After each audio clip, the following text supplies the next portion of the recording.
Hey everyone, and welcome back to another video. And in this video, I'm going to show you how to deposit Bitcoin into your Cash App. Now this video is going to be particularly useful for individuals. Let's say that you want to go ahead and get your Bitcoin address so you can send Bitcoin to it on your Cash App. How do you actually go ahead about doing this?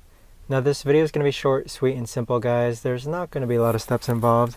Now, in order to do this, what you're first going to do is open up Cash App. Then once you open up Cash App, on the bottom left-hand corner, you want to click on the $sign. So in my example, it's the number 9. And then from here, underneath Save and Invest, you want to click on your Bitcoin wallet. Afterwards, go ahead and scroll down and click on Deposit Bitcoin and get your Bitcoin address. So click on that. So as you can see here, there's some blurred information, but you can copy your Bitcoin address or your Lightning invoice.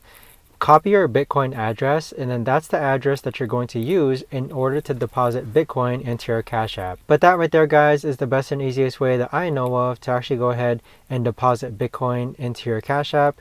If you guys know of a better or easier way to actually do this, let me know in the comments down below. I would love to know. Thanks so much for watching, everyone, and I'll see you guys all in the next video.